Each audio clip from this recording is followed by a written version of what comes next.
I think it's time we ask ourselves if we still know the freedoms that were intended for us by the Founding Fathers. They seem to be in full-scale retreat from spending cuts and are talking about raising people's taxes again. And I have only one thing to say to the tax increasers. Go ahead, make my day.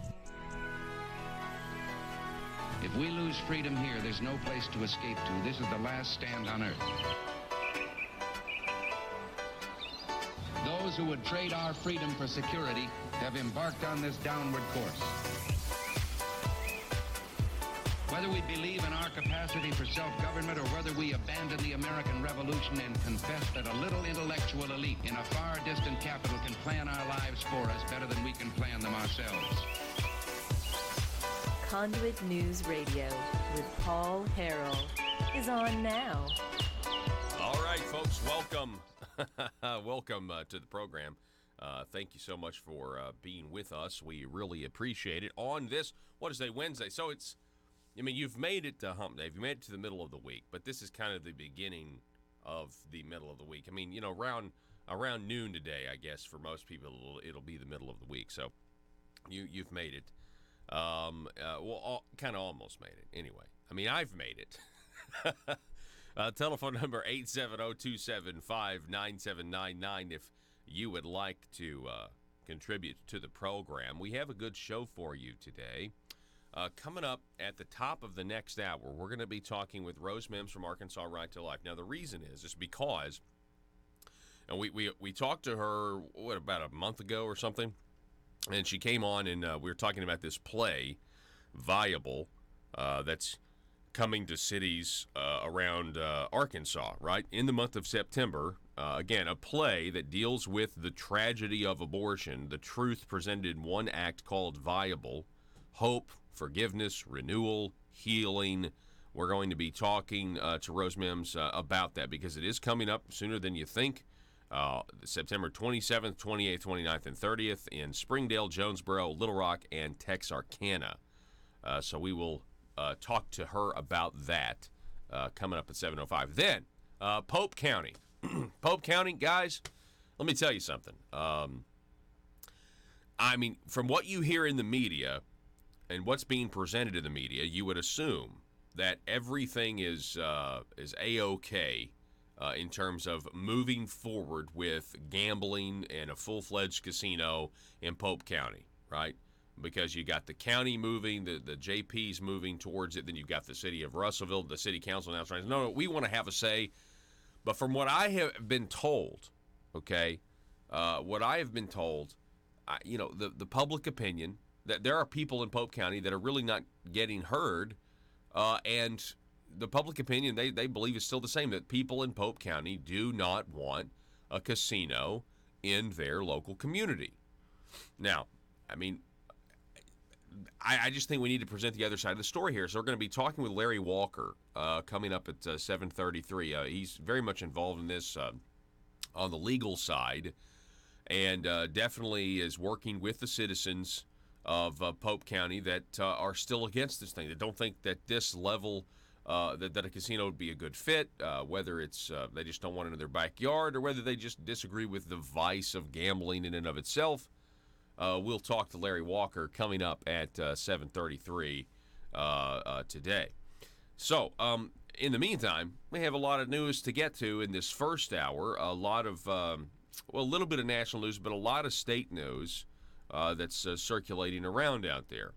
I want to start today with just kind of letting you know, sometimes, I read quite a lot. Not sometimes, all the time. I'm constantly, seems like I'm constantly reading something. And one of the guys that I like to read to get his perspective is a guy by the name of Matt Walsh. You guys have been seeing, I mean, he's been a pretty famous blogger for, several years now because he's really, really good in making his points, and especially with the culture war and things like that. So I was over at the Daily Wire, which is Ben Shapiro's site, and I'm reading Matt Walsh, who works for the Daily Wire, and he details the fact that there's this pop star. There's this pop star by the name of Sam Smith. I don't know who this guy is. Never heard of him. Never listened. You know who Sam Smith is? You do? Okay, so Joe knows once again. making me feel culturally irrelevant. But anyway, there's a pop star. That's all you need to know. His name is Sam Smith, and he made a stunning revelation, if you believe the media. He's now plural, which is code for saying that he's no longer a he. He's decided to change his pronouns to they/them. So no longer are they just one Sam Smith with trite and outmoded pronouns denoting a single male individual. Matt Walsh writes, he and him are the pronouns of the unenlightened, the pronouns our primitive ancestors etched onto their cave walls because they didn't have a hieroglyphic to communicate higher concepts of pansexuality and gender fluidity. The Sam Smiths have evolved beyond that. Okay, so I got to that first paragraph, and this is what popped into my head. Does anybody think it's very odd that we have a movement in our society where people are referring to themselves as multiple individuals or multiple entities? I mean, that's what they is. They refers to a group. Them refers to a group. And I tend to look at things from a biblical perspective and a biblical worldview, okay? And in doing so, I definitely know that spiritual warfare is real, and that we are, to put on the full armor of God, as Paul writes. And I just thought to myself, how in the world, from a biblical perspective, if I've got somebody, an individual, a person that's created in the image of God and is now referring to themselves as they, what would you think is going on in their world spiritually? It would, all I'm saying is like spiritually, when in the Bible, we were talking about this, Joe. You said it was in Matthew, where you have these examples of spiritual warfare / demonic possession, where you have legion, right? We are legion, like multiple entities trying to control, a human being in some way. And it just dawned on me. I got one paragraph in, and it just kind of clicked.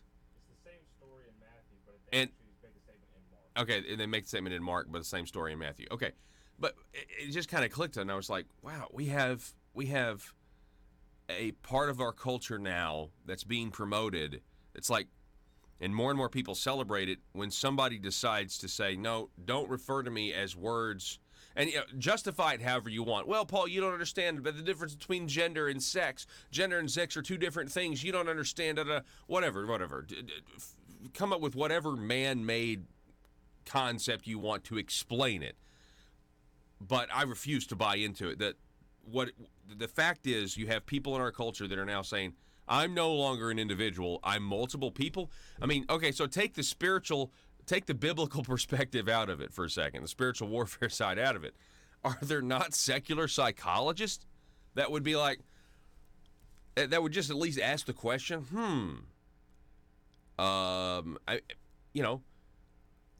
schizophrenic? Schizophrenic much, right?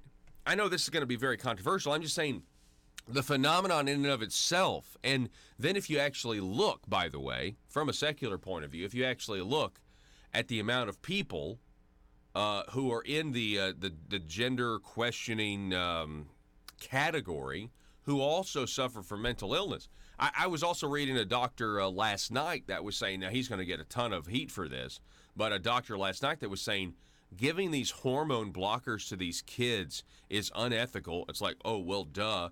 But he's going to get in a lot of heat for that.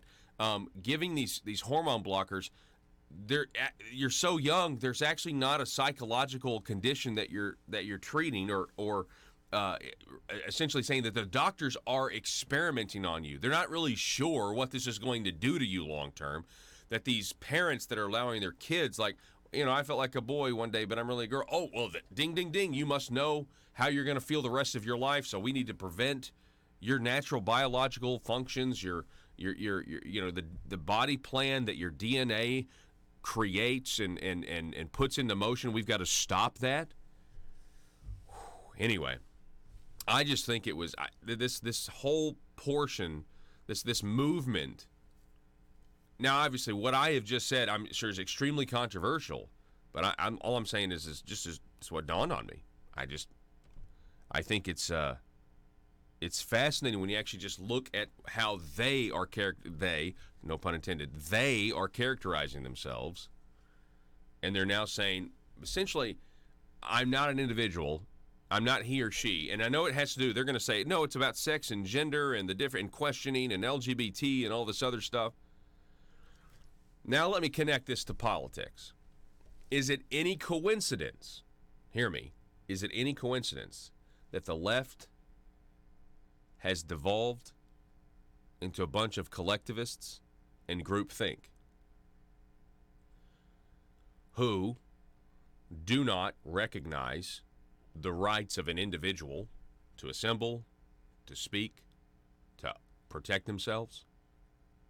I mean, they're the ones referring to themselves as they and them instead of I or he or she or whatever.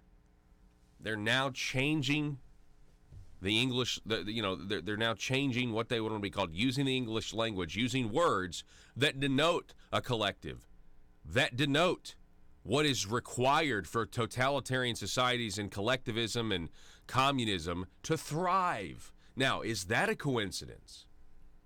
That socialism, that the party of the Democrat Party of Alexandria Ocasio-Cortez, the socialists, or Bernie Sanders. By the way, the fact that Ocasio-Cortez is so young and Bernie Sanders is so old, it just lets you know that the Democrat Party has been a socialist party for a lot longer. It's just now coming out. It's just now mainstream. Now they can admit it, just like Beto O'Rourke finally admitted that they do want to confiscate our guns. I think this is, it's just exposing itself for what it really is. People on their side that are voting for Democrats and the people that affirm, even though they're not LGBTQ, RSTLNE, would you like to buy a Val, even though there are Democrat voters that are not those things, they wholeheartedly affirm this movement to change your name to they, them, or we, or whatever, but no longer you're a he or you're a she. And I think it's not a coincidence that they're also the party of collectivism, groupthink, totalitarian thought. You can't disagree with one iota. We have to diminish the individual in order to promote society as a whole. I mean, these are their philosophies. Newsflash: the party of collectivism, the party of you can change your pronoun from he or she to they or them, is now the party that also refuses to recognize the individual rights. The Bill of Rights is now controversial. I just think that is a huge revelation. But anyway, I may be making too big of a deal out of it. I tend to do that. Telephone number 870-275-9799. We have this, which is probably going to turn into a story that the media does not want to cover. A big California Democrat donor by the name of Ed Buck has been arrested and charged with operating a drug house. Prominent Democrat donor Ed Buck was arrested and charged. This is the guy where they have found two dead guys in his house less than 2 years apart, and they overdosed on meth. Listen to this. Quote, activists have been calling for Buck's arrest, believing him responsible for the deaths of Gimmel Moore, 26, and Timothy Dean, 55. Both black gay men were found in Buck. By the way, this is a white man. This is a wealthy, rich white man. He just happens to be a Democrat. He just happens to be a Hollywood elitist. Can you imagine if this guy were a Republican? This would be wall-to-wall news about a white man murdering. This is what they would say. They would say, no, well, they would ignore the drug test. They would ignore the meth, the toxicology, all this other stuff. So Gimmel Moore, 26, Timothy Dean, 55, both black gay men. I mean, you got two minorities there. It's just you got two victim groups. They were found in Buck's West Hollywood apartment less than 2 years apart. Lacey's office said Tuesday that Buck has now been charged with operating a drug house and providing meth to a 37-year-old man who overdosed last week. Okay, so I think people, well, now, isn't that interesting? If you have a giant Democrat donor who's essentially running a drug house, that would mean that the Democrat Party is funded by drug money. Huh. That would mean that the Democrat Party, this guy is just a very successful drug kingpin, and he's been donating to Democrats. That's very interesting. I mean, hang on. If you were a drug dealer, would you be donating to Democrats? Just a thought, just a question. What is going on? We're going to reset. We're going to take a break. We're going to be back in just a moment. We got a great show for you. What is this story here? Real quick, I want to go over it when we come back. Yes, this is a big deal. When we come back, we'll tell you how the White House is trying to intervene in the General Motors union strike that's going on. And once again, Donald Trump is trying to steal the left's girlfriend, an issue that used to be theirs, but they don't really care about blue-collar workers anymore. And I'm not somebody that likes unions. But, hey, Donald Trump, he wants to win Michigan again. Back in a moment. All right,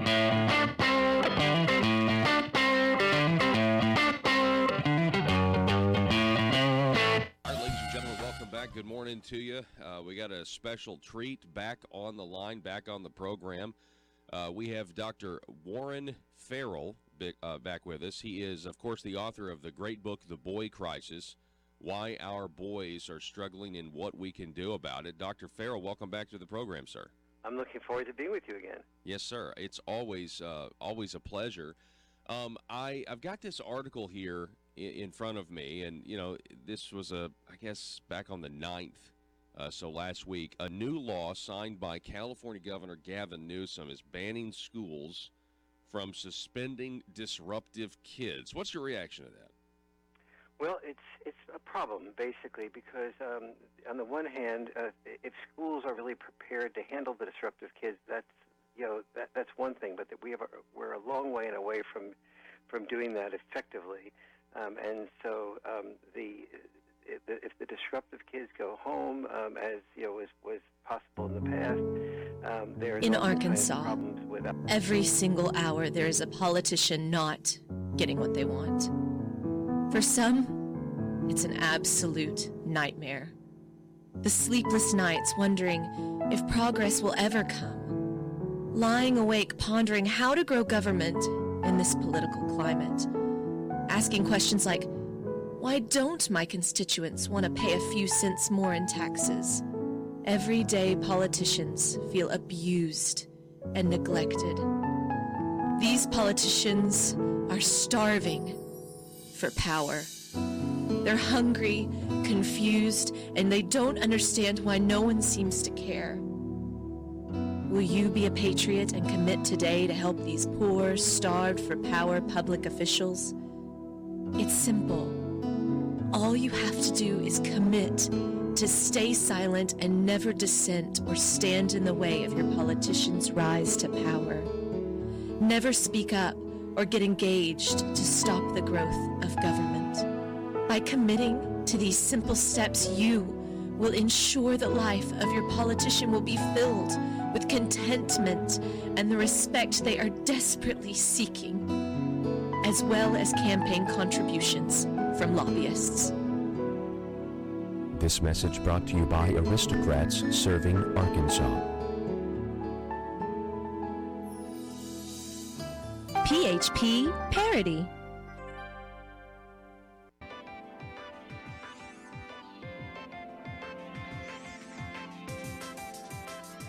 Conduit News Radio with Paul Harrell is building a liberty machine. Really Find good. out more at conduitnews.com. We got some of your memes. We're looking over the memes. There are some great memes. There's a good meme about Kavanaugh. There's a good meme about gun owners. And there's a good meme about Democrats and voter fraud that we're looking over right now. Really funny stuff, folks. First of all, good morning. We really appreciate you listening. This is pretty interesting news. I was wondering when I read the headlines on Sunday or Monday, I think it was Sunday, that you had the development that the United Auto Workers Union was striking. They had voted to strike because talks with General Motors. Remember that old saying that's like not a thing anymore? So goes General Motors. How goes General Motors, so goes the world. Remember that? Isn't that fascinating? Anyway, GM has been doing pretty well, and their workers want more money. Now, unionized labor, unionized labor, we can talk about the difference between right to work, how right to work states are awesome and unionized states not so much. But it's still a way of life in the culture of, places like Michigan and Ohio and others. And these are states that President Trump wants to win again. And so it's no surprise that the White House is now attempting to solve this problem, and they are taking the side. Let's see. According to Politico, so take that for what it's worth, the effort would effectively put the White House on the side of the United Auto Workers. The United Auto Workers. So the effort was described to Politico by two people close to the matter. Would put the White House on the side. Some 48,000 GM workers went on strike on Monday demanding higher wages. If the effort is successful, it could boost the president's re-election chances next year in Michigan and Ohio, where his approval rating has been slipping, if you can believe those polls. One person close to the matter said the National Economic Council Director, Larry Kudlow, and White House Trade and Manufacturing Advisor Peter Navarro are both involved in the talks. So they're trying to essentially solve this problem. It's interesting. The Democrats used to be all about the unions, but they're not so much anymore. It's kind of fascinating to me because the union heads that are making all of this money, I'm talking about the union bosses who are making all of this money off of the backs of these workers, oftentimes under the guise of, being for them, like Richard Trumka. I mean, these guys are still. They bend hard to the left, and it'll be interesting to see if Donald Trump, with his, the thing is that the tariffs, the trade stuff, all these things are stuff that blue collar workers have been screaming about, and they've been ignored by Democrats for a long time, while the Democrat unions have been essentially supporting the Democrats. It's kind of almost like, black unemployment is now the lowest on record, and yet for decades, and Trump took a lot of heat for this when the president, when he was campaigning, asked for the African-American vote by saying, what have you got to lose? And people said, that's racist, how dare you? And he was just saying, no, I'm just saying the Democrats haven't actually ever delivered on the promises that they've made to you, and you keep voting for them. It's kind of the same thing with the unions and the blue-collar workers, and it's fascinating. And again, just like the president trying to keep peace and maintain peace, and he's being very slow to war, that used to be the Democrats' girlfriend of an issue. And now Donald Trump is stealing the Democrats' girlfriend of an issue, and the Democrats are mad about it. And the same thing with the unions, at least from my perspective, the unions and the blue-collar workers, in the Midwest who have been forgotten. They feel forgotten and abandoned. And the reason the Democrats abandoned them is because it wasn't profitable for them electorally. It got to a point where it just wasn't worth it to them because of all of the other victims who can basically say, well, we're a different type of minority, and we're more valuable for you to promise us things that you're never going to deliver on. Case in point, when you had the DACA, president just wanted wall funding and was going to fix the DACA situation. The Democrats said, no, we would rather these people remain victims so we can exploit for political power than give the president and the country what would be perceived as a win. I mean, I think it would be ridiculous, but that just lets you know, the president was willing to make people on his base kind of upset if he would have fixed the DACA. Anyway, the Democrats showed that they were really only about keeping people as victims so that they can continue to exploit them to gain and maintain political power. We're going to tell you about the removal of State Representative Mickey Gates, the attempted removal, going to be in October. We'll tell you about that next. Without having a father at home, without having discipline at home, and so keeping them at school is good if you have if you have good opportunities at school for the kids. So, for example, I talked to Barbara Nemco. She's the superintendent of schools at Napa County, and she said it's more effective if their kids are in a separate room, that they're sent to a separate room where they're with other kids and they're handled effectively there, that there's discipline there, that they're expected to do their schoolwork there, and then in addition to their schoolwork, they have other discipline times, and they're taught postponed gratification. All of this is handling things. When I did the research for 14 years for the boy crisis, one of the things I found was that what happens at school is secondary to what happens at home. The boy crisis resides where dads do not reside, and so when you have no father at home, and then a boy goes from a fatherless home to a school without male teachers, he has no constructive male role model to guide his testosterone as he gets, especially into teenage years where the testosterone is extremely high. And testosterone that is poorly guided or not guided at all becomes the world's most destructive force. Testosterone well guided by a good involved father with a combination of love and discipline, who sends his child off to school where you have good male teachers and good male role models as well as good female teachers and role models, that boy has a much greater likelihood to do well. So we're sort of we're addressing the problem at the symptom end. And at the symptom end, you're never going to find, fantastic solutions. What I'm doing now is working with the White House and the Department of Justice and HHS, the Health and Human Services Department, to try to get programs that solve the problem at the root. So, for example, the dad-deprived children, a significant percentage of them come from homes of divorce. Homes of divorce often occur because when men and women, or men and men, or women and women, when people who love each other are raising a family, and there's all these enormous complications, and they're communicating with each other and criticizing each other's style or way of parenting, it's the Achilles heel of all human beings is our inability to handle personal criticism without becoming defensive. And so that inability leads to arguments and people not understanding each other, and people, therefore, men and women walking on eggshells. And even if they stay together, they're often in minimum security prison marriages. And so whether they're being in a minimum security prison marriage or being in a broken home is not good for children, but especially not good for children to be in a broken home. And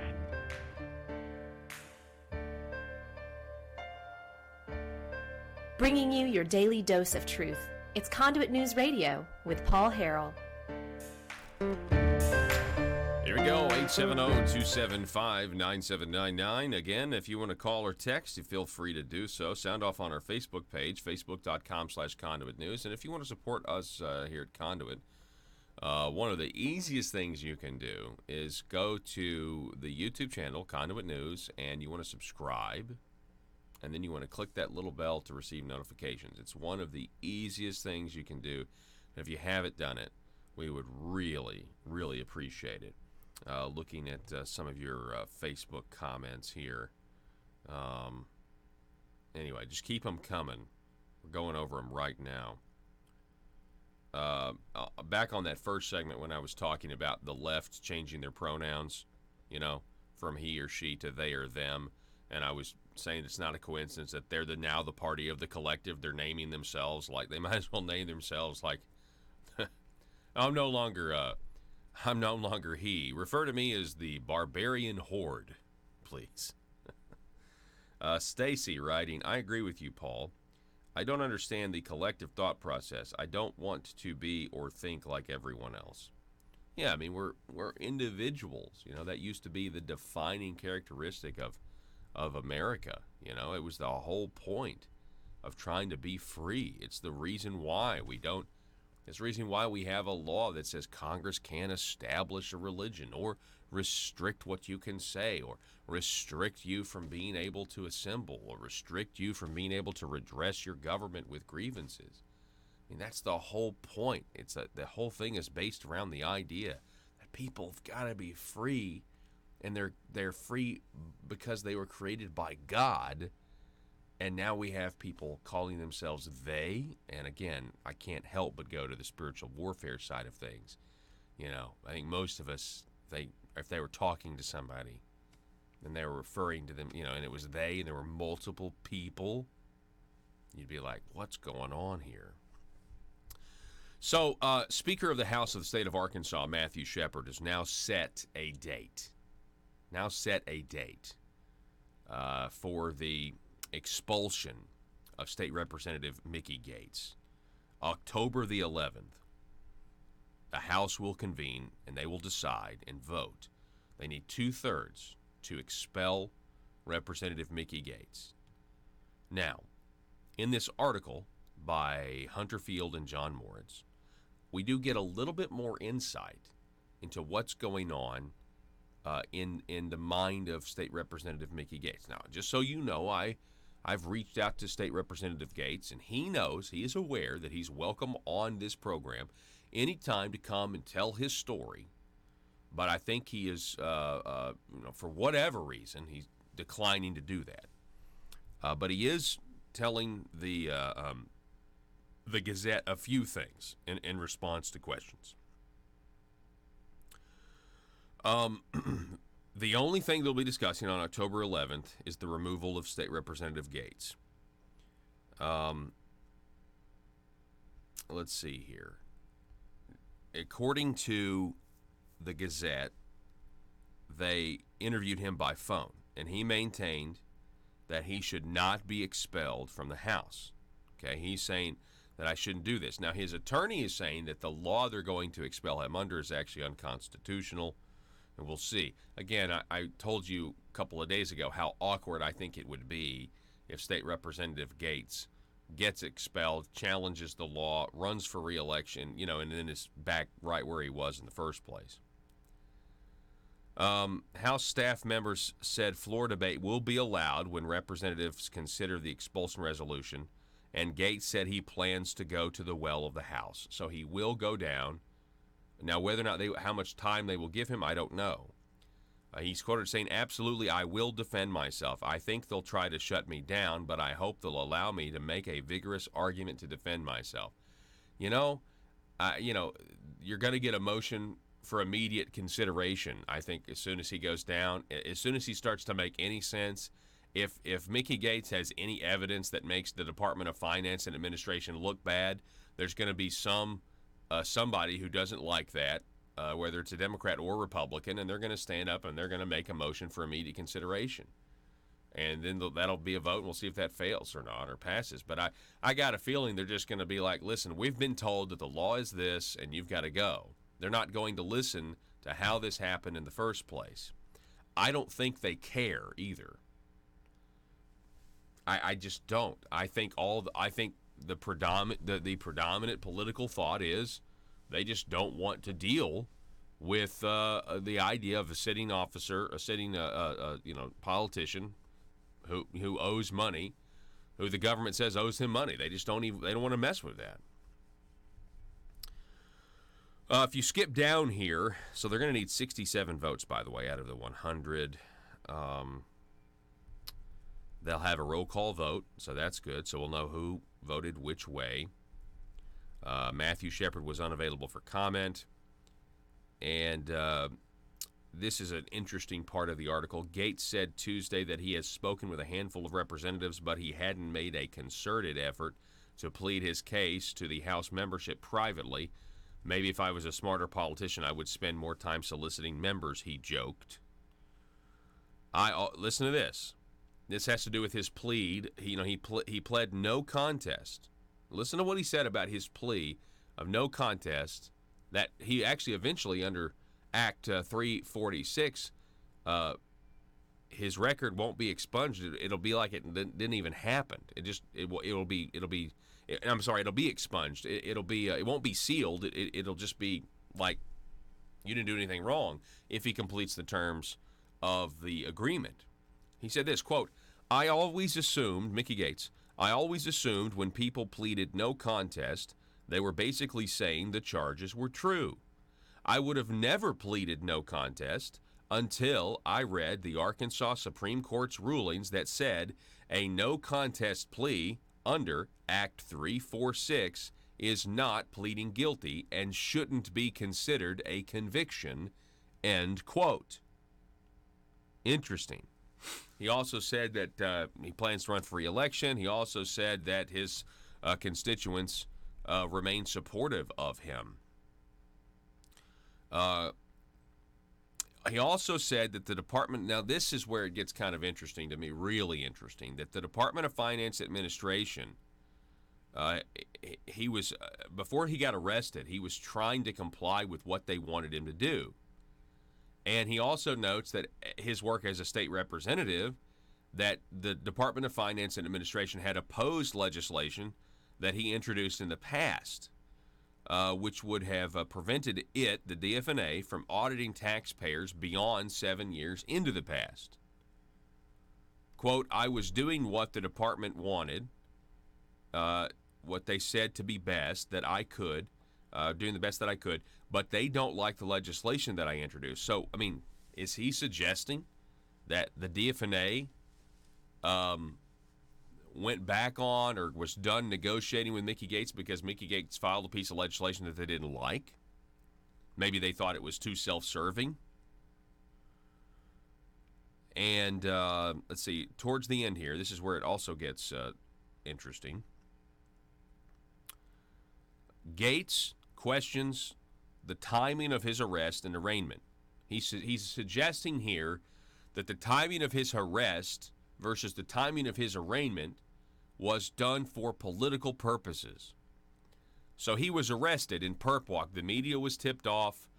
He was arrested in late June and arraigned 3.5 months later. Think about that. He was arrested in June, but wasn't arraigned for 3.5 months? Quote, not 24 hours, not 72 hours later, like most people.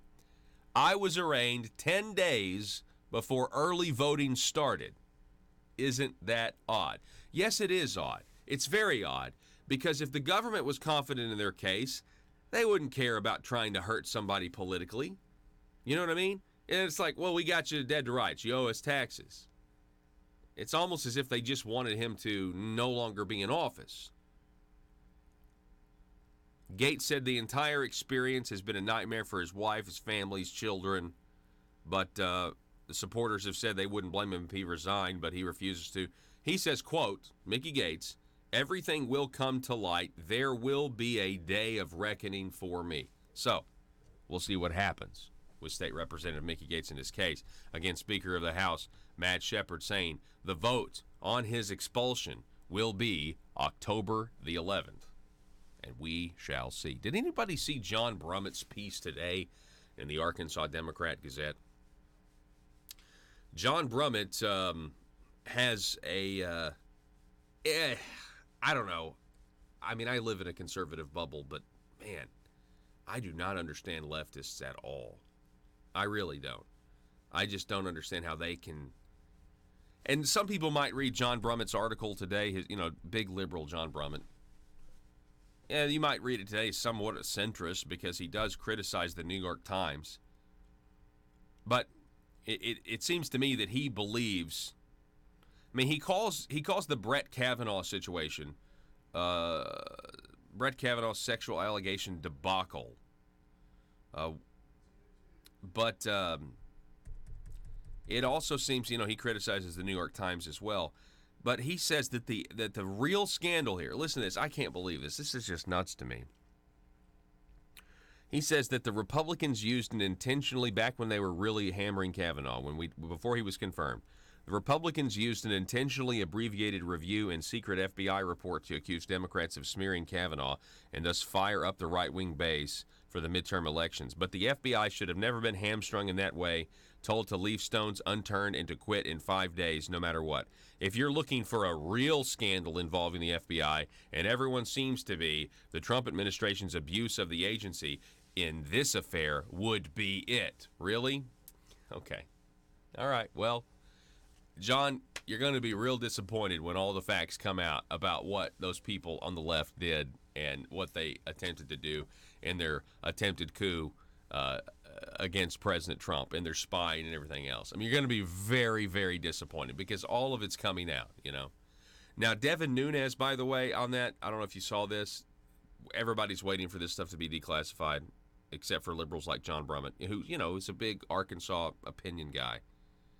You know, he's a leftist, though. Also, a lot of times he writes articles apologizing or defending Asa Hutchinson, which I find is extremely weird. I mean, I've never understood. I mean, how many of those articles can you have?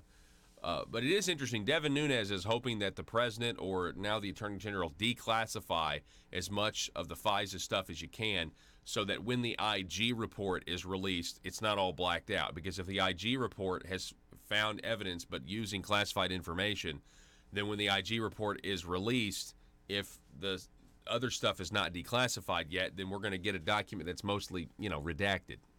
It's something to think about. So, you know, he talks about how the Times blew it, but if you skip down to the end of this article, which I thought was the most interesting, again, back to Arkansas columnist John Brummett. Let's see. That's not how Kavanaugh and Republicans played it. Absolute denial with rigged investigation. That's how they played it. Yet the most operative, lingering question, he writes, it's not what happened back at Yale. It's about what happened last year. Why did Trump, McConnell, and Republicans resist a full investigation? That will always be the darkest cloud on Kavanaugh's supreme perch and lifetime gig. The cloud over the New York Times is that the paper of record is beginning to look at times like the paper of blunder. So, why? Let's just take John Brummett's point. Why did Trump, McConnell, and Republicans resist a full investigation? Because everybody knew it was totally bogus. That's why. I mean, even if you believe that, everyone knew that this was a witch hunt of the highest order. You had witnesses that weren't reliable. You had somebody that didn't even know what house they were at.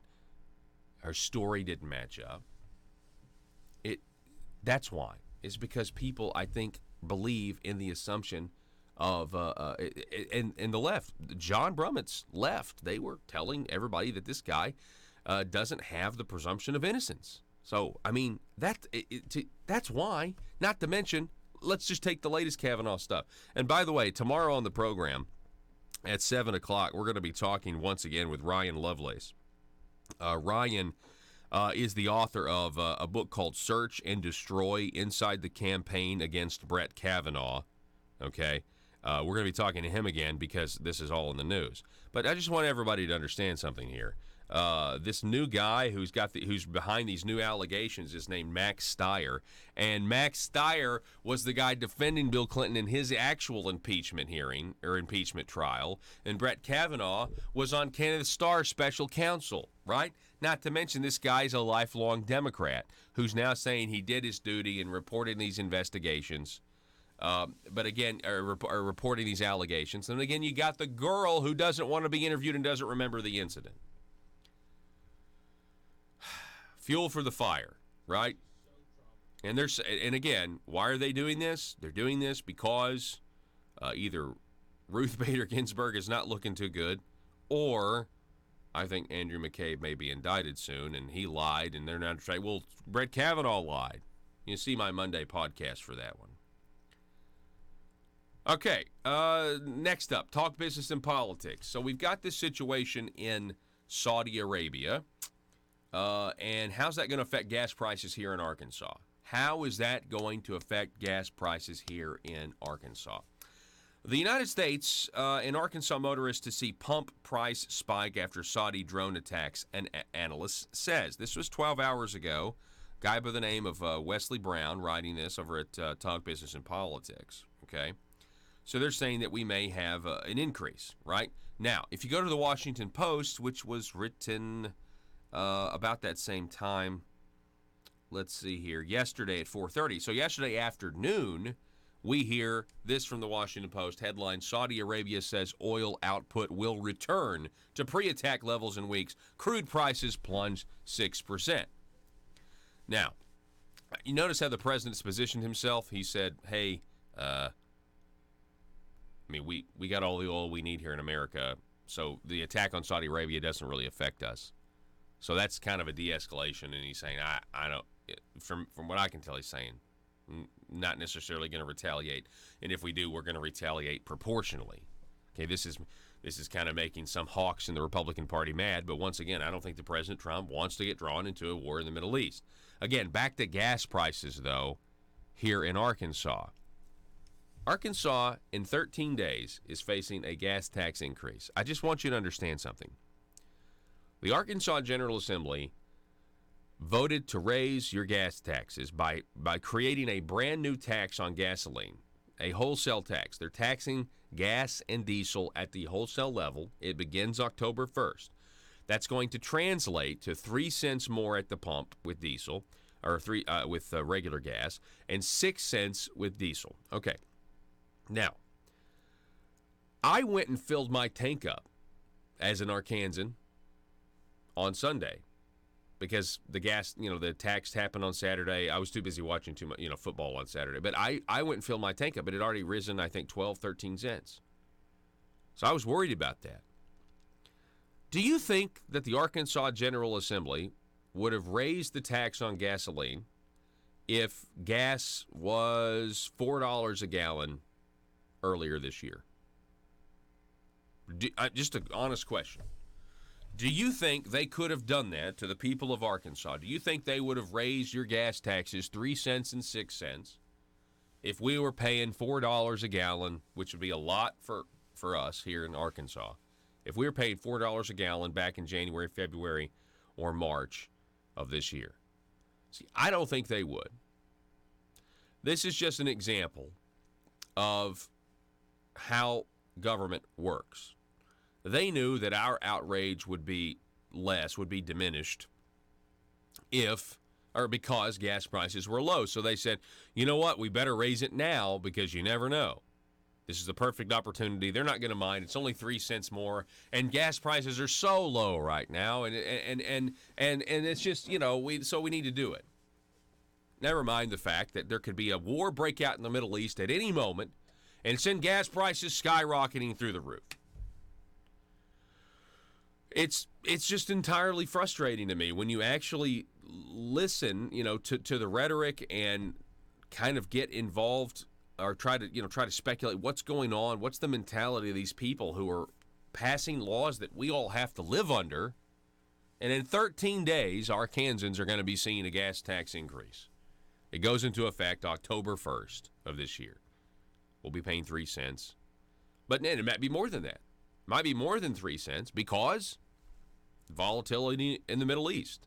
Again, you got this Talk Business and Politics article saying, hey, we may see some rising gas prices. And so whatever that price is, go ahead and tack on 3 cents and 6 cents respectively.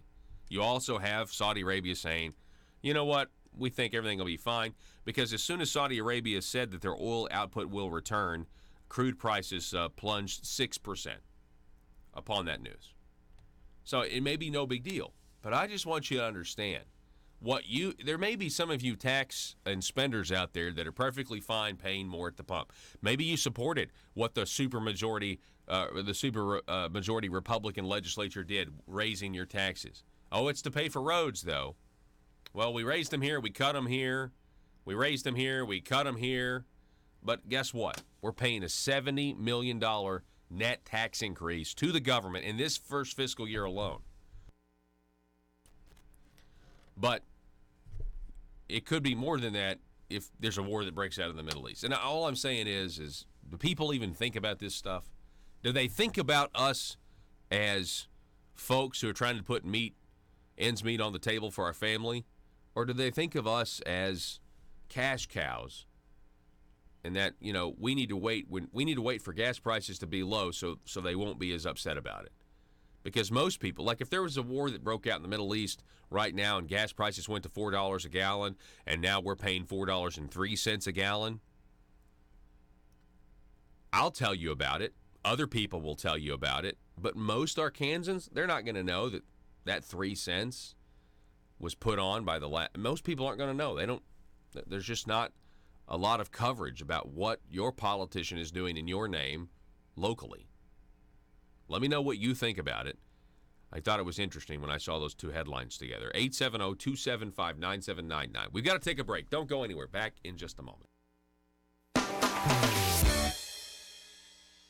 Especially, it is not good for boys. When I'm saying it's not good for boys, I mean boys do worse in 70 different areas, plus 70 plus different areas, when they don't have a significant amount of devoted father involvement. And when I say 70 different areas, I mean everything from depression to suicide to obesity to addiction to video games to addiction to porn.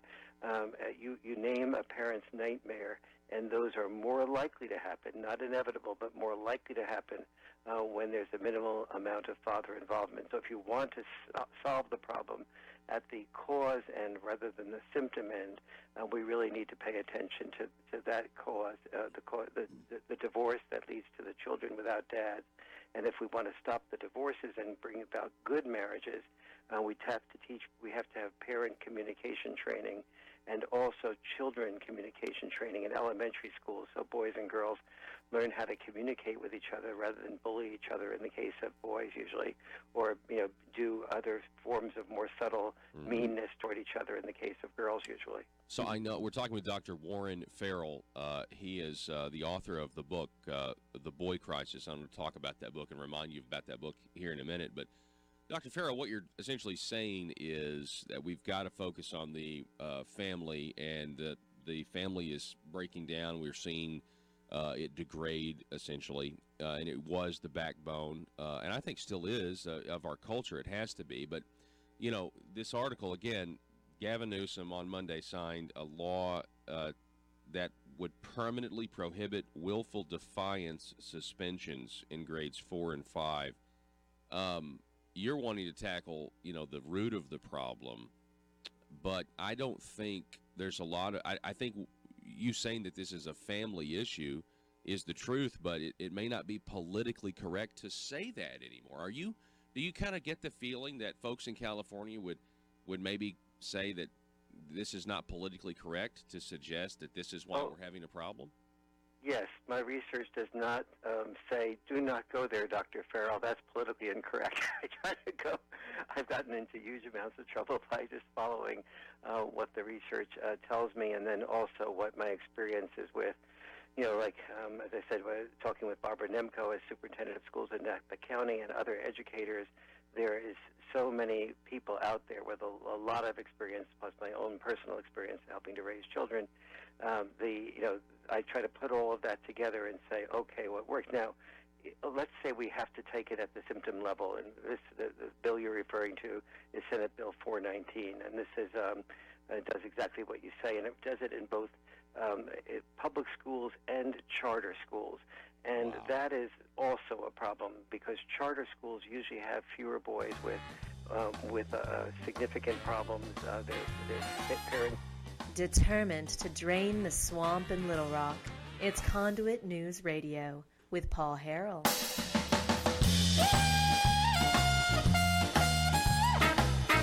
Here we go. So farmers. Hey, remember that guy that was posted the sign at the hardware store saying, whoever's that guy that's reporting dicamba use, if you know who that is, give me a call. It's like, what's going on? What is this, the Wild Wild West?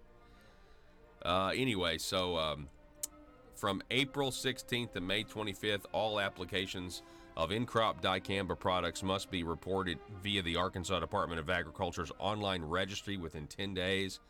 Also, you're going to need a GPS map of the application available upon request, and the restriction on dicamba use during burn down that was added as an emergency rule before the 2019 growing season has been permanently added as well. So the plant board has approved these rules for dicamba use for next year.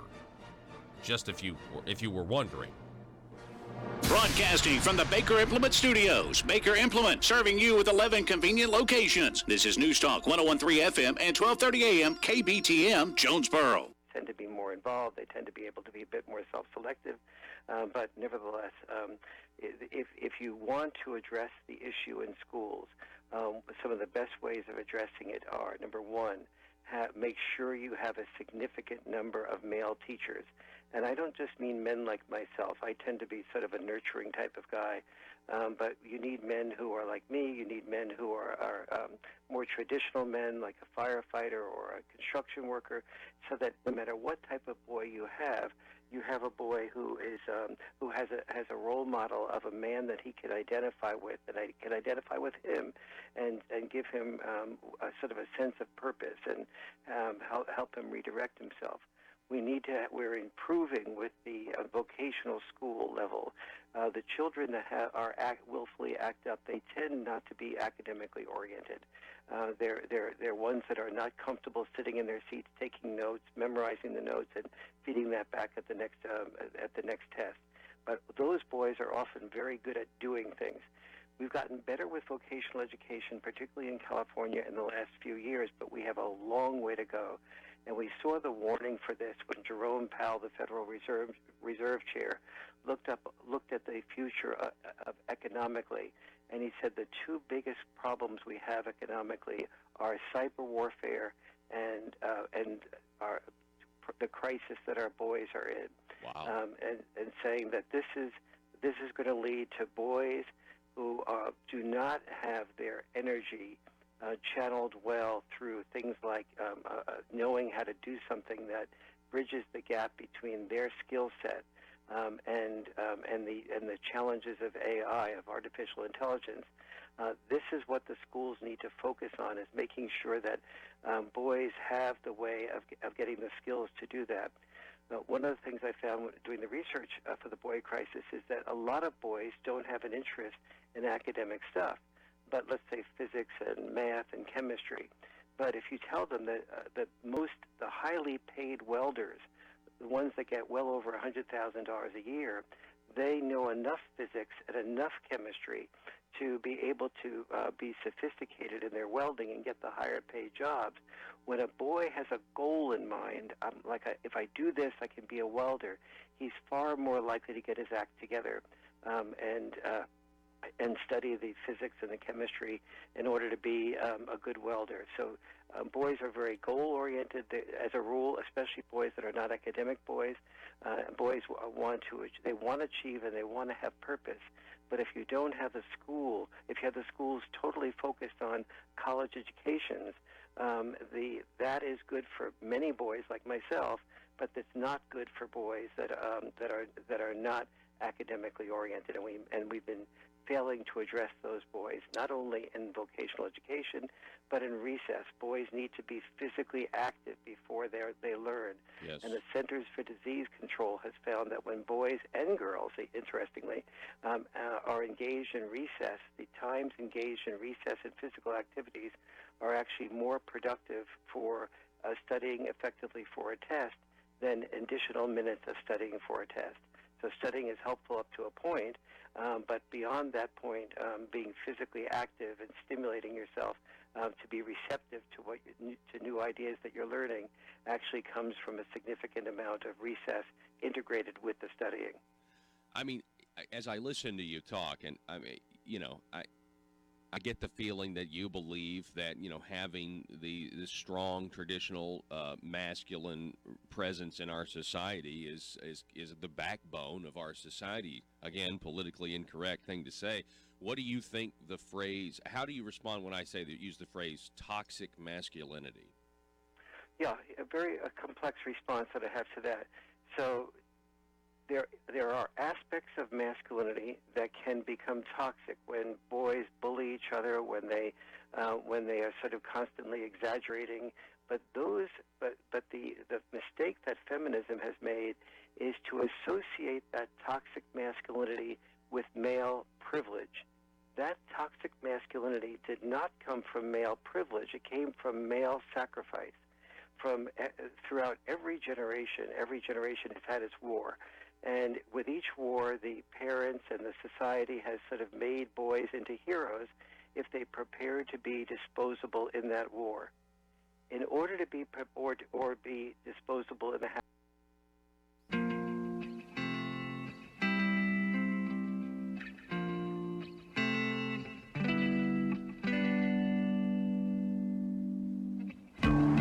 I think it's time we ask ourselves if we still know the freedoms that were intended for us by the Founding Fathers.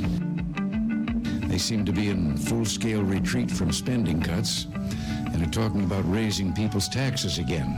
And I have only one thing to say to the tax increasers. Go ahead, make my day.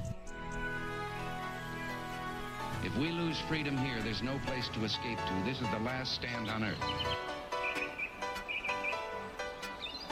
Those who would trade our freedom for security have embarked on this downward course. Whether we believe in our capacity for self-government or whether we abandon the American Revolution and confess that a little intellectual elite in a far distant capital can plan our lives for us better than we can plan them ourselves. Conduit News Radio with Paul Harrell is on now. Hello, ladies and gentlemen. Welcome to the program. Hour number 2. You found the intersection of conservative ideas and reality. We're building a liberty machine here. So I went over to the Arkansas Right to Life website. It's artl.org. And I clicked on this ad for this upcoming play. It's coming to Arkansas. It's called Viable this September. Matter of fact, I think we got Rose Mims from Arkansas Right to Life on the line. Rose, how are you? I'm fine, Paul. Thank you for having me this morning. Yes, it's good to have another interview, a follow-up interview from our previous one. Now, when we first talked to you about this, I understand that we didn't have all the locations for this play that's touring through Arkansas. We didn't have venues secured for all of them, but I think we do now, right? We do, and I went out on just a faith that we would eventually get venues, and we have, and I'm very pleased with where we will be bringing Bible there in Jonesboro and the other cities that will be on the Arkansas tour. So Springdale, Friday, September 27th, at the St. Raphael Catholic Church. Now, it's free. Admission is free. Jonesboro, Saturday, September 28th, at the Awaken Church. In Little Rock, Sunday, September 29th, Covenant Presbyterian Church. These are all evening shows, and you can go to artl.org for specific times. And then Texarkana, Monday, September 30th at Oaklawn Baptist Church. So you got to be thrilled that you found these venues, Rose. And, this is a play that is about forgiveness, renewal, healing, hope, but it's about the horrors that can happen, post-abortion to a woman. What happens to them in their personal relationships? Well, absolutely. This is a stage play. You have 3 actors. The set is simply 2 chairs, and the play is, about a secret abortion that a woman had 30 years ago that she thinks she has dealt with. She put it aside. It was something she felt she had to do, and she is very pro-abortion and thinks that, women have this right. And now she finds herself 30 years later with a daughter who is pregnant and considering an abortion. And Judy is the name of the lead character, and she's a very angry woman. Her and her husband, George, have lots of marital problems. But anyway, I'm not going to share the entire play, but you can go to BiblePlay.org and watch a little 9-minute video that will give you highlights of the play and also audience reaction. This play just opened in June of this year in South Carolina, and I was privileged to see it at our national convention in July. They did a special show for us, and I was just struck by the storyline, because it's so simple, and it's one that is shared by millions of women. I was at an event last night, and a woman came up to me afterwards and told me that she had a secret abortion at 19, and finally sought, some help, not professional. The post-abortion ministries are groups of women actually and men that get together and share their abortion experience, and they do Bible studies and have healing and reconciliation. I mean, there's lots of pro-life ministries out there, post-abortion ministries, that help women and men deal with these past abortions because they cause so many problems within their relationships, and that's what Viable is about. It's about the relationships that are damaged from that secret abortion. Again, we're talking with Rose Mims from Arkansas Right to Life. I really appreciate you doing this, and also I want to remind you that this isn't of a cost to you and the people that partner with you, right? I mean, because it's not free for these actors to travel, and this not free for this company, this theater company, to come to Arkansas, is it? No, it's not. And in fact, when I spoke to you the very first time about Bible, I was looking for host churches, number one. I was looking for sponsors because each performance is at a cost of $3,000. I mean, these actors are coming from all over. I don't even really know where they're based. It may be South Carolina, maybe elsewhere, but they're coming from all over. It's an entirely black cast, and they're not only their airfare to get to Arkansas, they're going to be renting a van to travel to these different cities. They're going to really see Arkansas. Yeah. But, their lodging, their meals, it is a big expense. And really, Arkansas Right to Life is fortunate enough to be able to help fund this with the help of the friends that have sponsored with us for this tour. We're the first state affiliate of the National Right to Life Committee to do a tour of Bible after seeing it at our convention. So they're using Arkansas Right to Life as a guinea pig now to go back to the other state affiliates and say, hey, why don't you do this in your state? Because that message of the pain and the shame and the guilt and the sorrow that people, men and women, feel after that abortion is not told. I mean, that is hidden. It's time that a bright light is shining on it, and that's what Bible is doing. And also, Rose, I mean, feel free to talk about this. This could be an opportunity for a lot of people. A lot of times with art, you want to convey truth, and so there may be people in the audience of one of these plays or somebody that needs to go to this who's now going to be given the opportunity to maybe deal with a lot of baggage that they've been carrying for a long time.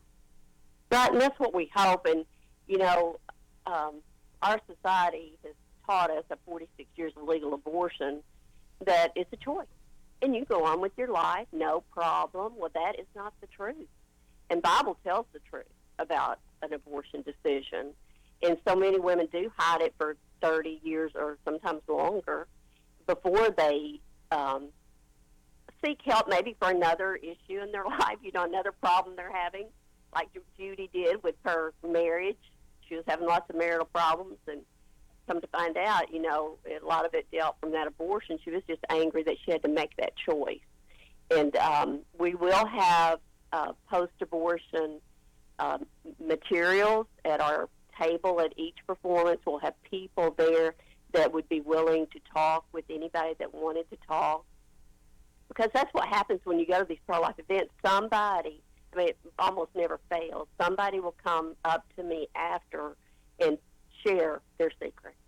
One time I was at a city and I gave a talk, and a man came up after, and he said, well, you didn't say anything about the fathers of the babies. He said, I paid for 4 abortions. And, oh, my gosh. Wow. So we're not just talking about moms. We're talking about dads, too, who are involved in that decision and then later regret it, or sometimes immediately regret it. Mm-hmm. Yeah. And they don't know where to go for help. We don't allow them to talk about it. We don't allow them to feel that grief at the loss of their child. The play is called Viable, the Truth, presented in one act. It's coming to Arkansas on the 27th, 28th, 29th, and 30th. That's Springdale, Jonesboro, Little Rock, Texarkana. It's of no cost to you. Admission is free. Rose Mims with Arkansas Right to Life, thank you so much for coming on the program. I really appreciate it. Thank you, Paul. All righty. Folks, you can find out the more specific details about these show dates at artl.org. We'll be back in just a moment.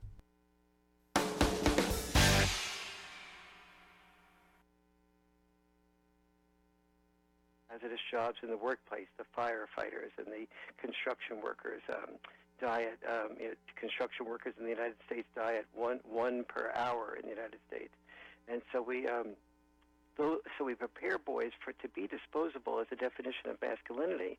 But in order to be disposable, you have to discount your feelings. You have to cut off from who you are. You have to develop heroic intelligence. Heroic intelligence is preparation for a short life.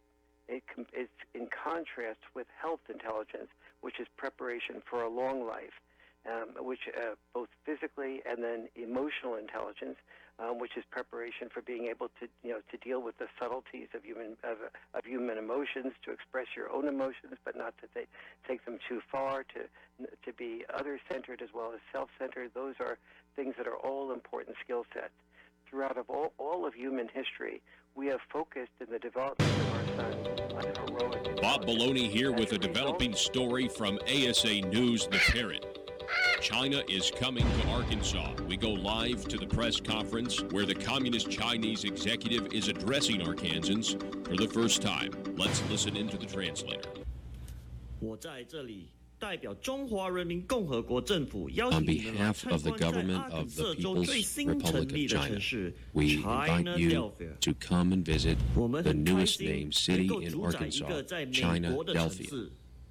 We are very pleased to own an American city. Our communist government is proud to do business with the mediocre state of Arkansas. We are happy to take your money and your trees and send the profits back home. The Communist government of China was pleased to learn the taxpayers of Arkansas are excited to contribute their money with the hope, if you build it, one day jobs will come. We are excited to take your fields of capitalism and turn them into fields of communism, where every Arkansan has nightly dreams of Mao. China is looking forward to our investment of $1 billion in what is now called Arkansas. We see this as an investment in our future, and that future will be called New Beijing. Chinese investment will make Arkansas a great place for jobs, as the People's Republic of China will succeed where the Soviets failed. As we build our roots deep in Arkansas, we are thrilled with the potential new ideas and advancement we will share with our people back home. Soon we will have the world's largest runway in the South China Sea, and we thank Arkansas for contributing to our noble cause. In closing, once we make China great again, all of you will see the glory of the revolution of Mao. And Arkansas, whatever you do, please never call the FBI. Paul Harrell, Parrot.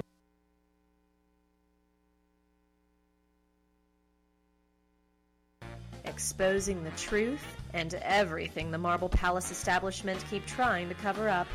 It's Conduit News Radio with Paul Harrell. If you've got a problem, yo, I'll tax it. Sorry. No, that's really bad. I couldn't help it. It's just what popped into my mind. Also, this is what popped in my mind. It's the brand new Conduit for Action article out. There's a quote at the very end from the Beatles. Be thankful I don't take it all, because I'm the tax man. Yeah, I'm the tax man. Yeah, I'm the tax man. Oh, I'm the tax man. Who's the tax man this article is referring to? Well, it's referring to Governor Asa Hutchinson's nephew, the president pro tem of the Senate. Senator Jim Hendren, man, he has got this new idea. We got a huge problem, right? We're capitalizing on this wave of vaping outrage because, I mean, some people say it's the THC, right? They're vaping THC. It's got marijuana legalization people saying, look, it'd just be way safer if you just legalize marijuana because then, it's a lot safer to just smoke marijuana, they claim, than vaping THC, where people are having these problems or overdosing or whatever. Anyway, the article up at conduitforaction.org right now, this new one, is not about, being for vaping or against vaping. It's just simply about Arkansas's quest for more revenue. Quote, this article is about Senator Jim Hendren and his effort to capitalize on the vaping health issue as yet another excuse to raise taxes. Okay. Now, of course, we remember what happened earlier this year when he attempted to bring in additional $5.56 million to impose a new tax on e-cigarettes.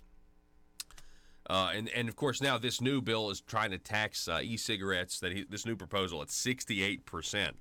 But do you know what the title, Joe, can you guess what the title of his new bill to tax e-cigarettes at 68% is? Do you have any idea?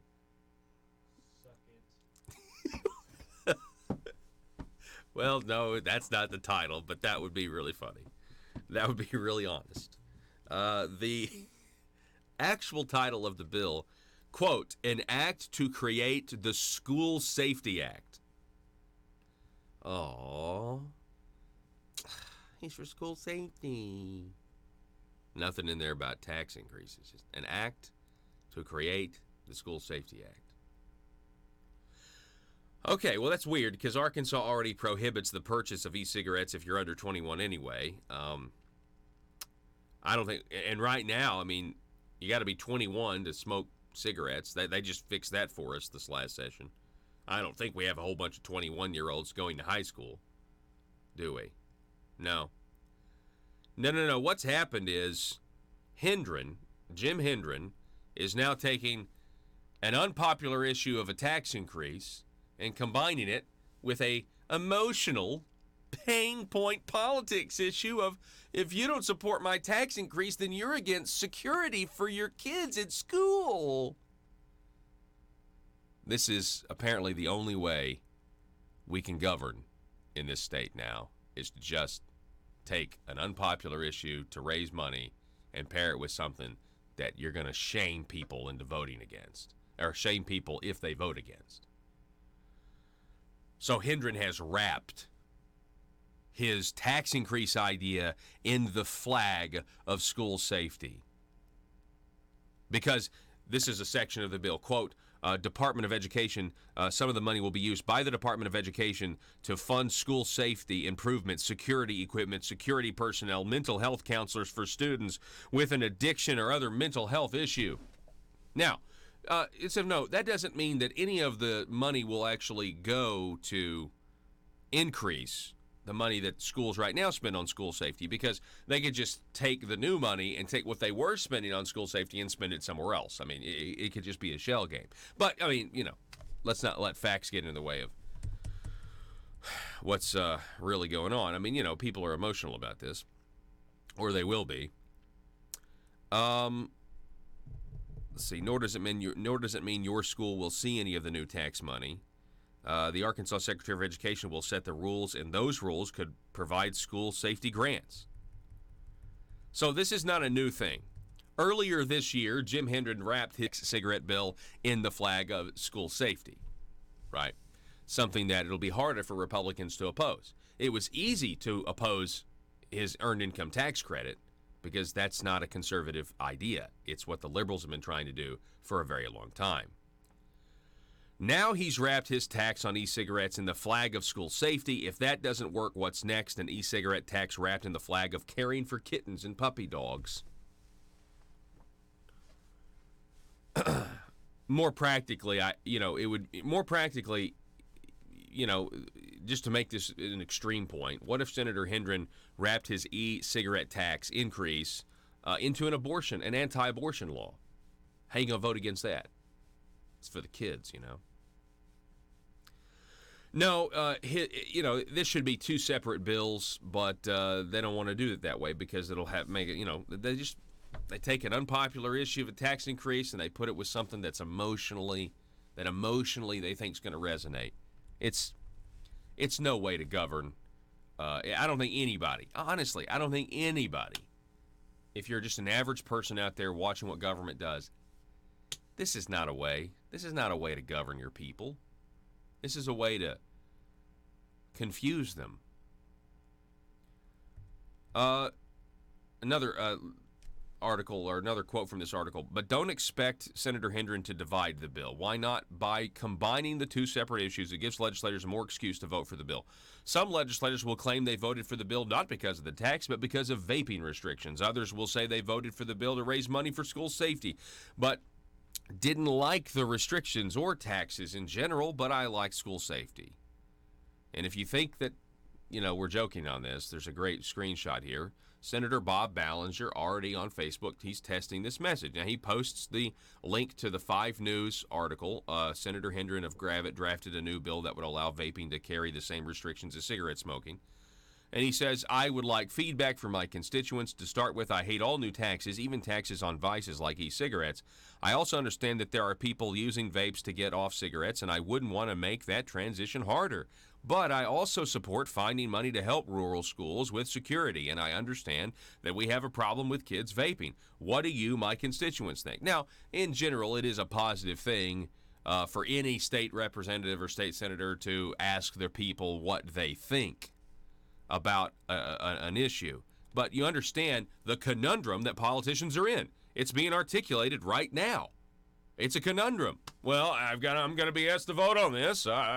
Am I against schools?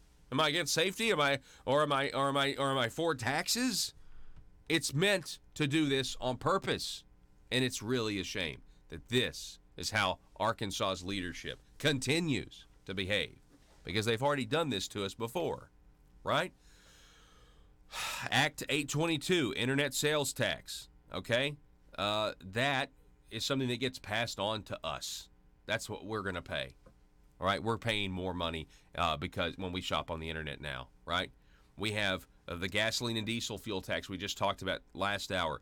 October 1st, that's increased. That wasn't enough for the government. Nor with Act 550, which raised the fee on your cell phone bills, or Act 788, which raised the fee on water bills. That wasn't enough for big government politicians. Then Act 580, which increased the cigarette paper tax and repealed the border city exemption. That wasn't enough for them when they raised our taxes in that way. Or you've got the half-cent sales tax for highways and roads that's on our 2020 ballot that they're asking us to approve to give them even more money.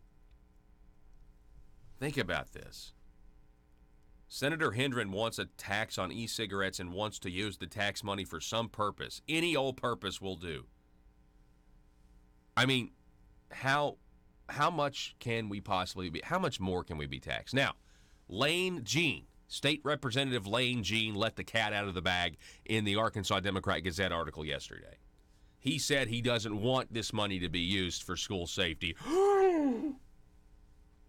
He said it should be used for Medicaid because the DHS budget is exploding. I thought we had a whole task force for Medicaid, and we're going to control spending, and we renamed the program. I mean, it should be fine, right? I mean, nothing to see here. It was named this, now it's named Arkansas Works, and so we fixed it. You mean we still have a problem? Maybe that's why you're raising taxes in the first place, because you know that we don't have any money to continue to pay for these giant government programs Republicans somehow thought they could run better than the Democrats when the Democrats instituted them. Be thankful I don't take it all, because I'm the tax man. Yeah, I'm the tax man. Yeah, I'm the tax man. I wonder what will be next. I mean, if this goes, if the legislature follows his lead and increases our tax, what else are they going to do? What else are they going to tax? It's a good question. But again, all of this outrage. By the way, there's a kid up in let's see here, New York State.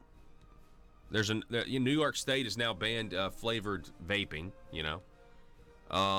But New York State is proposing to tax not at 68%, but much lower.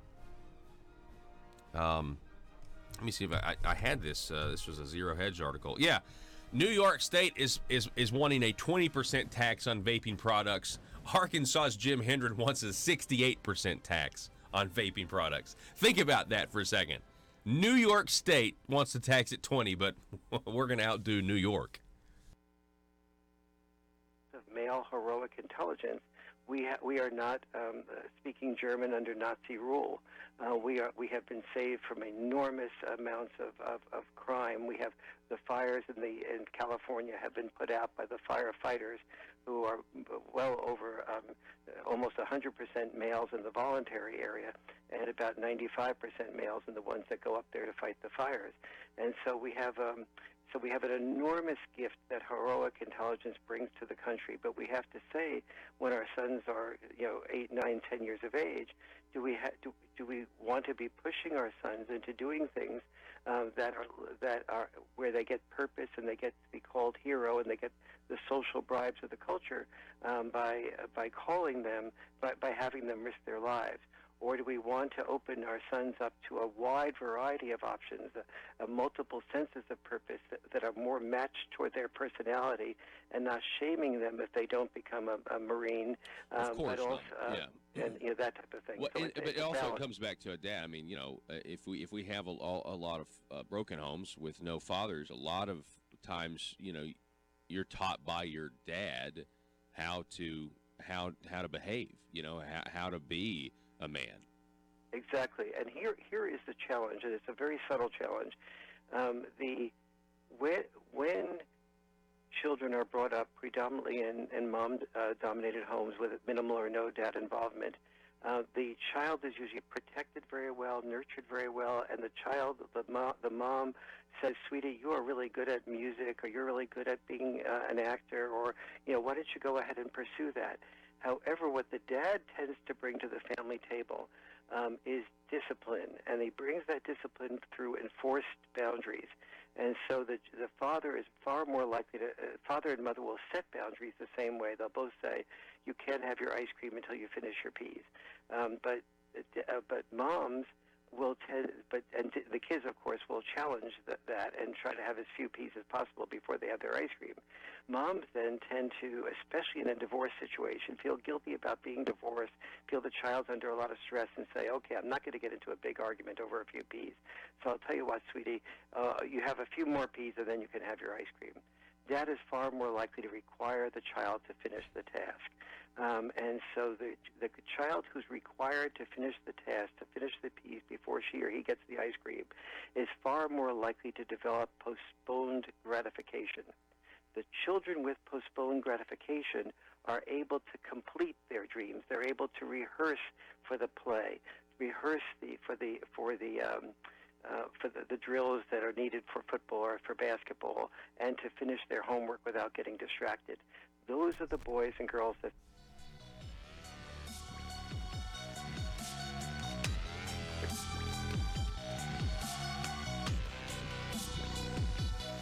Need your daily news fix? Don't forget to tune in to Conduit News Radio with Paul Harrell. Welcome back to the program. Thank you so much for being with us. We've been following the reports in the media about what's going on in Pope County, the pursuit of a casino, the Quorum Court voting to recommend a specific group to come and build a casino, then the city of Russellville, city council appointing a special committee to try to, look at other recommendations. I mean, for the most part, if you look at the reporting in Pope County, you would assume that a casino is a done deal. I want to introduce you, though, I want to get the other side of the story, because I still believe that the people of Pope County don't want a casino in their backyard. I want to introduce you to Larry Walker. Larry Walker is with Citizens for Better Pope County. He is an attorney as well. Larry, how are you this morning?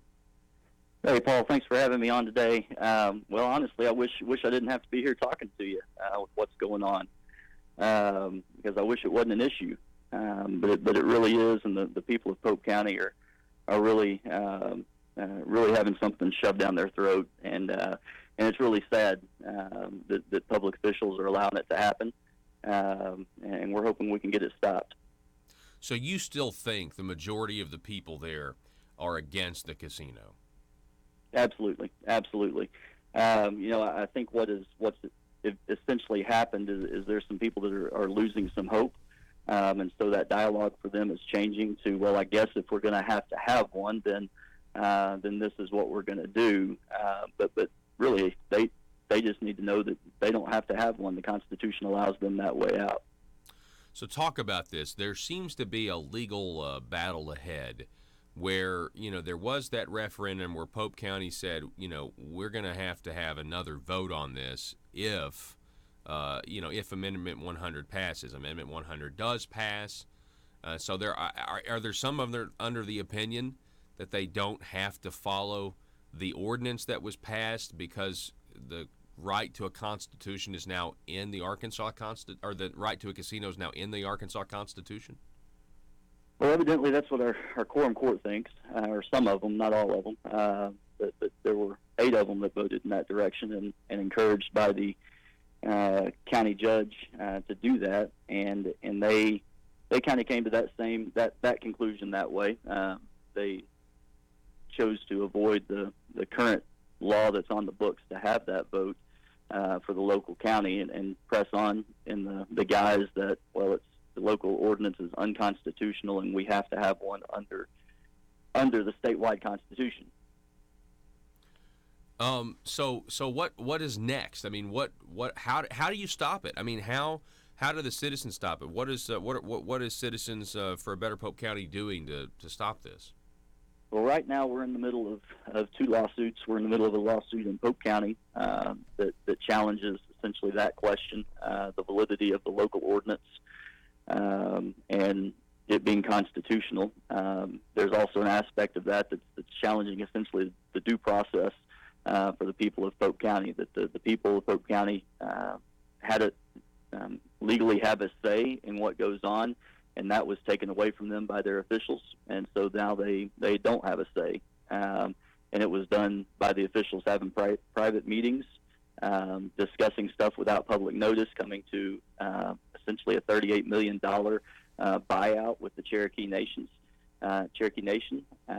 without public input on that, and that's really where we're at. That are also one of the other things that we're challenging in our lawsuit in Pope County is that Amendment 100 is in and of itself unconstitutional by imposing itself upon a locality that's in conflict with another constitutional amendment that's already on the books that essentially says that the legislation cannot be imposed upon a locality against its will.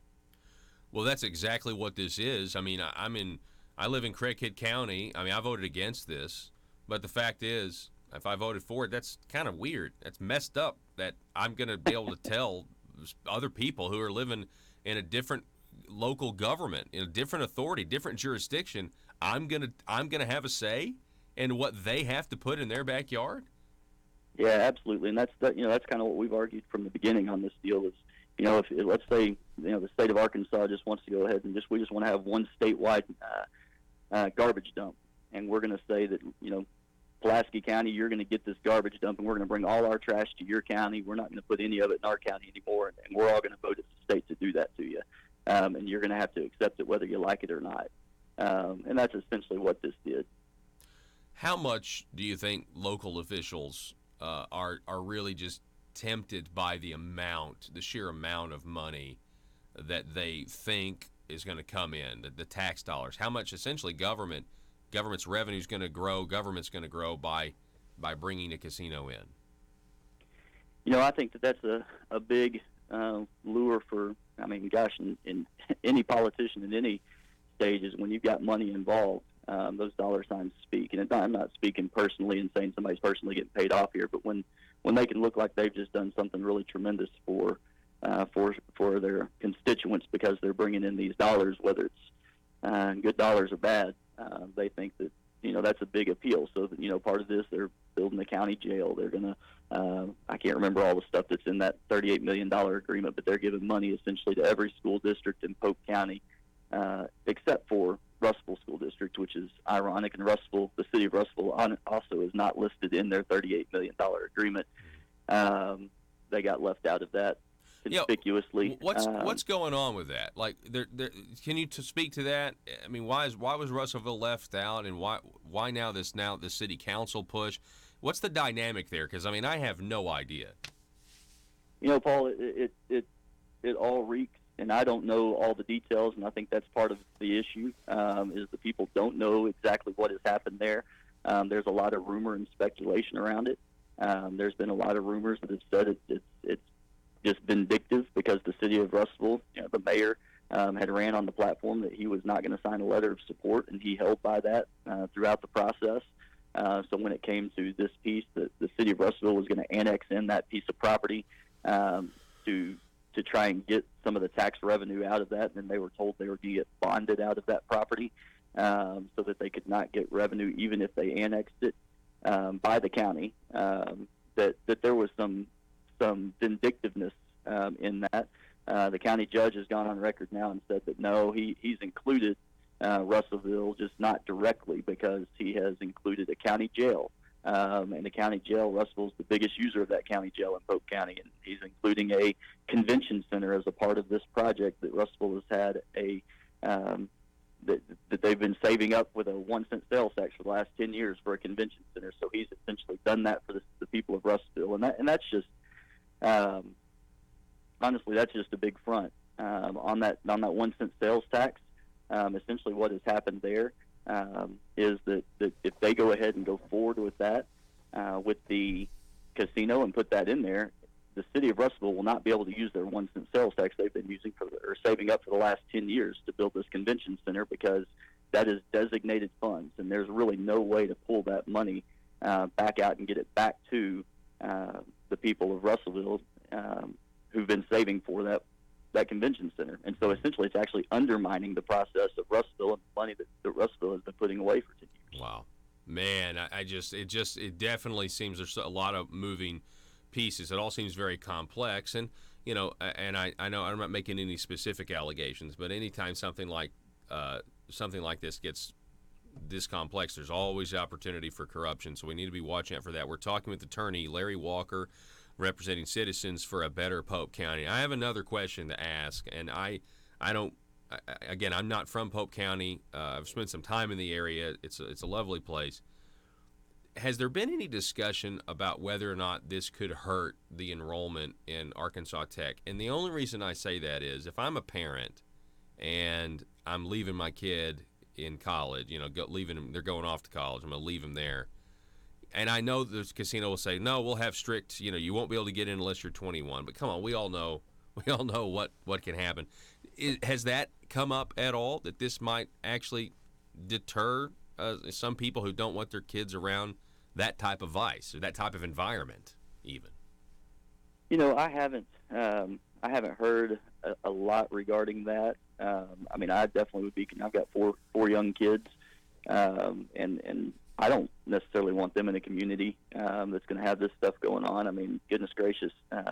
We spoke with I can't remember the exact statistics, but in Gulfport, Mississippi, there's a group down there that deals with human trafficking.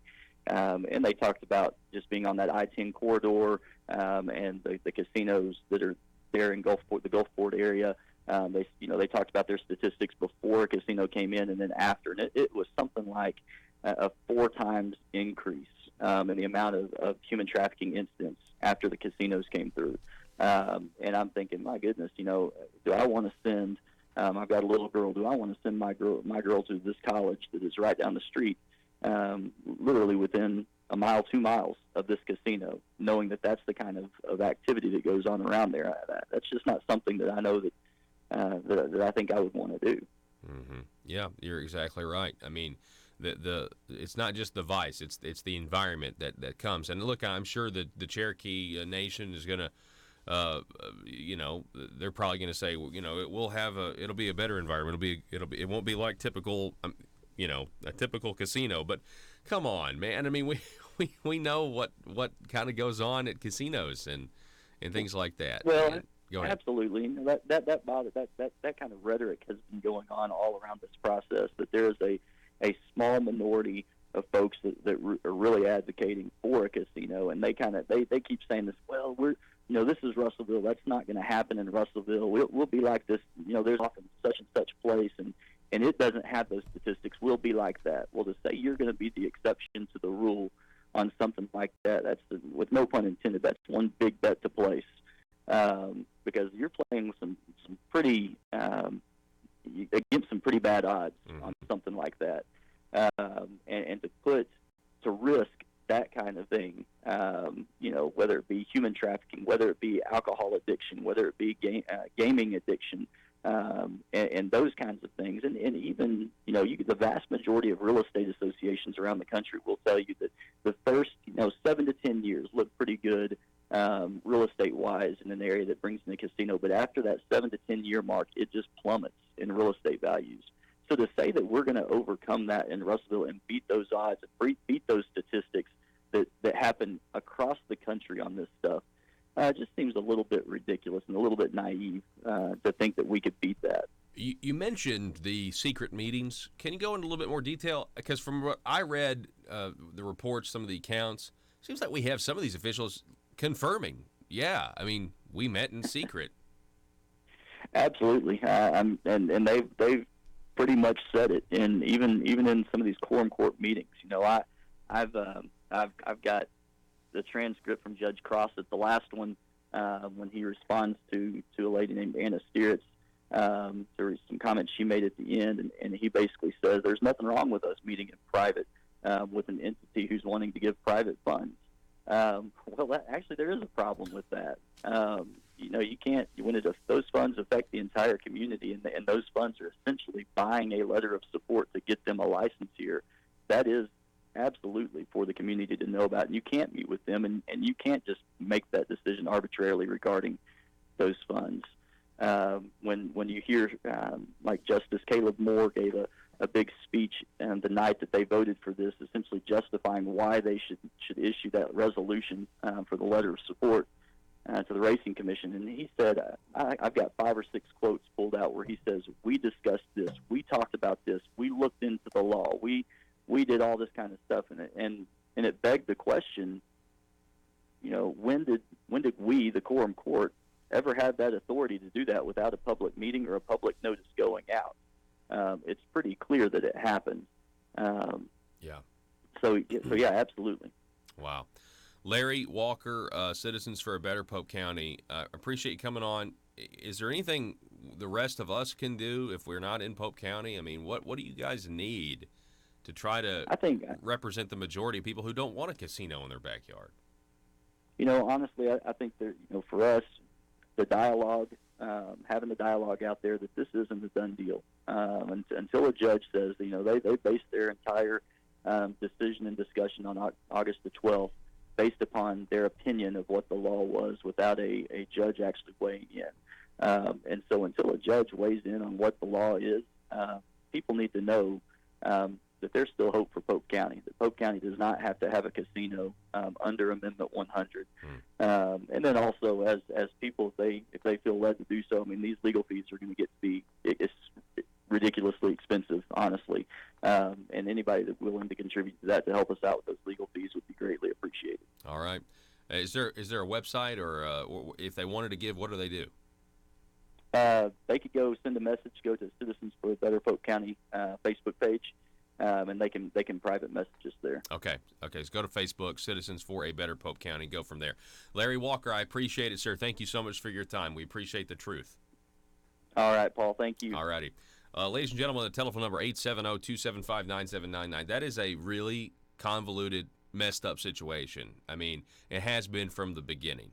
From the initiative process, when they went out and got the signatures, paid the canvassers to get the signatures to put casinos in our Constitution, not make casinos legal, put them in the Constitution, mandate that there will be a casino in Jefferson County, there will be a casino in Pope County, and West Memphis and Hot Springs will be able to expand theirs to full.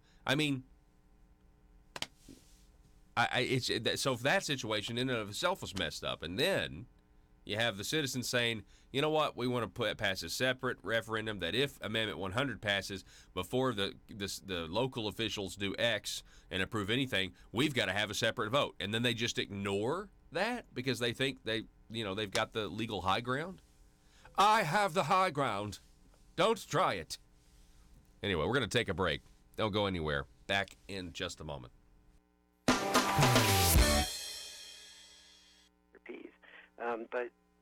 But moms will the kids, of course, will challenge that and try to have as few peas as possible before they have their ice cream. Moms then tend to, especially in a divorce situation, feel guilty about being divorced, feel the child's under a lot of stress, and say, okay, I'm not going to get into a big argument over a few peas. So I'll tell you what, sweetie, you have a few more peas and then you can have your ice cream. Dad is far more likely to require the child to finish the task.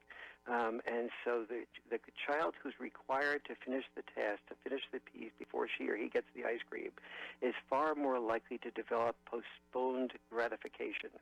The children with postponed gratification are able to complete their dreams. They're able to rehearse for the play, rehearse for the drills that are needed for football or for basketball, and to finish their homework without getting distracted. Those are the boys and girls that succeed. So successful boys and girls tend to have the boundary enforcement, not the boundary setting, but the boundary enforcement that leads to the postponed gratification that is the greatest predictor of success. And so when that element is missing, the element of the father, the discipline, the postponed gratification, when that's missing, boys are encouraged by their mother to have a dream, but they often don't have the discipline to fulfill that dream. Wow. And after a while, they become afraid to dream because they know the next dream will just lead to another failure, and they'll be ashamed about that. So they begin to withdraw into video game addiction, withdraw into vicarious dreams being fulfilled. And when it comes to boy-girl time, the girls are not interested in dating losers, so they date. So the boys feel that they're going to be rejected because they will be usually, and so they turn to porn. And porn is basically access to a variety of attractive women without fear of rejection at a price that they can afford. And so then the porn addicts them to getting more and more exciting situations with girls and women because they don't, then the girl or the woman who actually begins to get involved with them feels like they're treated like an object because they're being treated like an object, exactly. And then they withdraw. They withdraw from the guy. The guy is convinced that that he's a loser, so he goes back to the porn, and the cycle repeats itself. And so this is the and I've only scraped the tip of the iceberg here, but this is one of maybe 9, 10 significant differences between dad-style parenting and mom-style parenting, and why the children who do the best have what I call checks and balance parenting. Wow, that's fascinating stuff. We're out of time, Dr. Warren Farrell. I really appreciate your work on this. I want to encourage everybody to, first of all, share this video with your friends, as well as check out your book, The Boy Crisis, Why Our Boys Are Struggling and What We Can Do About It. I think you've gone over a lot of those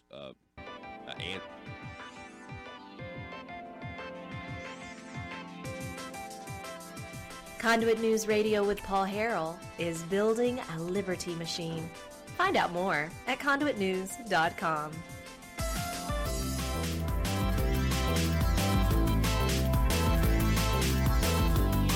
You know what? I'm really, really hoping that someday they don't figure out that cell phones cause cancer. You know what I'm saying? Can you imagine how much Jim Hendren will try to tax our cell phones if they ever find out, conclusively, that the cell phones are giving us brain cancer? And then there'll be this national outcry, and then there will be Senator Hendren. That's what's happening with vaping, this national outcry. Cell phone, get ready. You're going to get your cell phones taxed at 68%. They already taxed them 15%. This past, they increased your was it $15 or what was it? Let me see here. Hang on a second. I'm going to look that up on the cell phone side of things. It just raised the fee on cell phones. I don't know how much it was. It was Act 550 raised the fee on cell phones. Anyway, New York, we mentioned this earlier. I didn't get to finish this. New York State has just joined Michigan and become the second state to ban sales of most flavored e-cigarettes. just as the mysterious vaping illness, which has been tied to black market sales of marijuana vaping products, claimed its 7th life. How many kids, Joe, will you look this up? How many kids died of Tide Pods? I'm just curious. People were eating Tide Pods. It was a national, and then all of a sudden, guess what? We didn't go and ban or tax the purchase of Tide Pods more. Claimed its 7th life. New York Governor Andrew Cuomo delivered an executive action to ban sales of flavored vape products that was upheld by state health officials. The ban will initially stand for 90 days, but it can be renewed or extended. In 2017, Joe says that 6 people died of Tide Pods, of ingesting Tide Pods. And the 7th person has died of vaping. A lot of people say they're vaping THC, though. They're not actually vaping. Yeah, once you get to 7. Oh, 7? Okay. Folks, I mean, by this argument, we could tax or ban cars. What do cars kill? What, 30,000 people a year? You know? We tolerate those amount of deaths, though. Why? Why do we do that? It's because we like the convenience of driving a 2-ton weapon 70, 80 miles an hour in the same direction that another car is traveling? Is that why we do it? State Health Commissioner Dr. Howard Zucker. I mean, if we are going to accept that, surely we could just accept people making their own decisions and suffering the consequences of their own decisions. Zucker presented, this is from New York again, Zucker presented data to the Public Health and Health Planning Council in New York, showing New York State's high school students' use of tobacco products increased 160% from 2014 to 2018. Meanwhile, across New York State, there have been 74 confirmed cases of people with fast-developing pneumonia who develop symptoms after using black market vaping products. Again, on the black market, which I'm sure people are still going to be able to do. If it's on the black market, you're still going to be able to get. So Arkansas is proposing taxing this at 68%, and people are still going to be able to order this stuff online and get it on the black market because it's the black market. It's like gun control. The criminals are still going to get it. But go ahead, pass more laws and you know. But it's certainly not about the revenue, is it? The state of New York is planning to slap a 20% tax on vaping products. Here in Arkansas, Senator Jim Hendren, the governor's nephew, is proposing a 68% tax. And by the way, it's not even called. It's called the School Safety Act. It's not called anything about vaping taxes. Isn't that weird?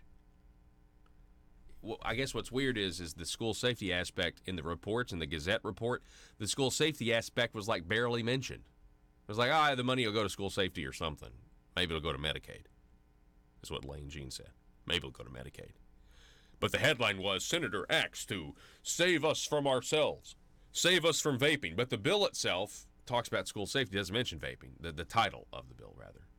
That's kind of odd. Why would you do that? Because it's worked in the past. And you label something, it's legislative sleight of hand. It's a form of deception, and that's why you combine a giant tax increase with saving the kids at school. I dare you to vote against this. This is not what a Republican should do, putting their own colleagues in this type of position. This is a hostile bill towards Republicans who actually want to follow the party platform. It's a hostile bill. It's putting people in your own party in a really bad situation. Here's your meme of the day, by the way. 870-275-979. I like this meme of the day. I think it's pretty good. It's a photo of Ron Burgundy. It's courtesy of A Little to the Right USA on Instagram. Photo of Ron Burgundy. This just in. Brett Kavanaugh caught naked with 3 nurses just moments after his birth. We'll post this up at the Twitter, at Conduit News. Arkansas, thanks so much for listening today. I hope you have a great Wednesday. You've made it to the middle of the week. It's downhill from here, hopefully. We'll see you tomorrow on Thursday. We've got a great show for you tomorrow. You don't want to miss it. Arkansas, be safe.